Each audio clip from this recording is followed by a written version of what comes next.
Hello बच्चों, let's read the question first. यहाँ पे हमें डिफरेंट स्टेटमेंट्स दी गई हैं। स्टेटमेंट्स में पूछा गया है कि इनमें से कौन सी स्टेटमेंट जो जी बी के बारे में बोली गई है वो फॉल्स है, यानी कि ऐसी कौन सी स्टेटमेंट्स हैं जो गोल्जी बॉडीज के बारे में बोली गई है एंड वो फॉल्स स्टेटमेंट्स हैं।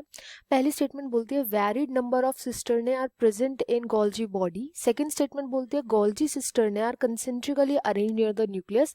थर्ड स्टेटमेंट बोलती है Golgi body shows polarity cis proximal और फॉर्मिंग और concave face near nucleus and distal और कन्वेक्स और ट्रांस और मैच्योरेशन फेस। सेकंड स्टेटमेंट, उसके बाद वाली स्टेटमेंट बोलती है the cis and trans face are interconnected. उसके बाद स्टेटमेंट बोल रही है both the faces are similar. हमें बताना है इनमें से कौन सी स्टेटमेंट्स फॉल्स हैं। तो यहाँ पर हम की कॉन्सेप्ट जो यूज करेंगे वो हम यूज करेंगे Golgi body that is GB. Golgi body that is GB. Okay, bodies ये प्रेजेंट होती हैं साइटोप्लाज्म में एंड इनका मेन फंक्शन होता है गोल्जी बॉडीज का कि जो भी सेक्रीशंस आती है ना ईआर से, एंडोप्लाज्मिक रेटिकुलम से जो भी सेक्रीशन आती है, एंडोप्लाज्मिक रेटिक्यूलम से जो भी यहाँ पर सेक्रीशंस आती है उनको ये पैक करके पैकेजिंग करते हैं एंड देन उनको लोकेशन पे, टारगेटेड लोकेशन पर उनको सेंड करते हैं। ये मेन फंक्शन होता है गोल्जी बॉडीज का। अब फर्स्ट स्टेटमेंट यहाँ पे बोला है कि valid number of cisternae present होते हैं। ए स्टेटमेंट जो यहाँ पे बोला है वो एकदम करेक्ट बात बोली है, ट्रू स्टेटमेंट है ये। कैसे जो सिस्टर्ने प्रेजेंट होते हैं, सिस्टर्ने जो होते हैं वो ऐसे स्ट्रक्चर होते हैं। एक बार हम गोल्जी apparatus का स्ट्रक्चर बना लेते हैं।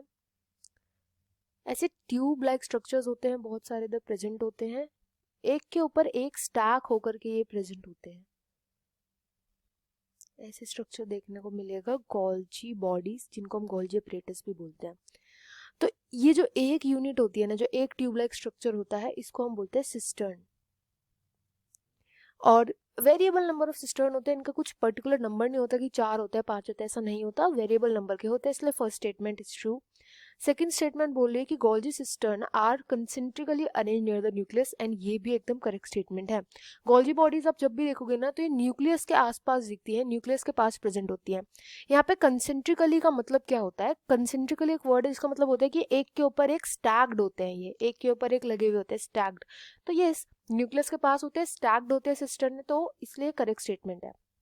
नेक्स्ट इसकी सी स्टेटमेंट बोल रही है कि Golgi body shows polarity that is cis और प्रॉक्सिमल फेस और फॉर्मिंग फेस। कनकेव फेस होता है इसका न्यूक्लियस की तरफ और distal convex trans maturation face होता है दूसरी तरफ। तो ये स्टेटमेंट जो है ये फॉल्स स्टेटमेंट है, इसमें उल्टा लिखा है। देखो, जो न्यूक्लियस की तरफ जो फेस होता है ना उसको हम बोलते हैं सिस फेस।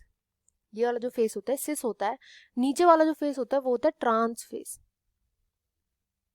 ये होता है ट्रांस फेस।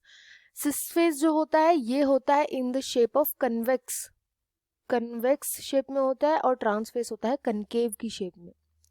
सिस फेस जो होता है यहाँ पे एंटर करते हैं वेसिकल्स, जो होते हैं वो एंटर करते हैं, ऐसे छोटे छोटे वेसिकल्स पैक करके आते हैं, वो एंटर कर जाते हैं, अपना सारा जो भी इनके अंदर का सेक्रीशन होता है वो इसके अंदर डाल देते हैं। देन ट्रेवल करके जो सेक्रीशन होती है मेच्योर्ड फॉर्म में यहाँ से बाहर निकलते हैं वेसिकल्स। तो सिस फेस जो होता है उसको हम फॉर्मिंग फेस भी बोलते हैं, सिस फेस को हम फॉर्मिंग फेज भी बोलते हैं, क्योंकि यहाँ पे आकर के जो पैकेजिंग होती है वो खुलती है यहाँ पे और मेच्योर प्रोडक्ट जो होते हैं वो बनाए जाते हैं। ट्रांस फेज से इनको बाहर भेजा जाता है उनकी लोकेशन पर, तो ट्रांस फेज को हम मेच्योरेशन फेज भी बोलते हैं, मेच्योरेशन फेज बोलते हैं।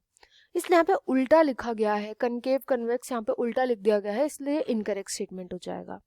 नेक्स्ट स्टेटमेंट बोल रहा है डी कि सिस और ट्रांसफेस इंटरकनेक्टेड होते हैं, तो मैंने डायग्राम में दिखा दिया ये आपस में इंटरकनेक्टेड होते हैं एक दूसरे से, इसलिए ट्रू स्टेटमेंट है ये भी।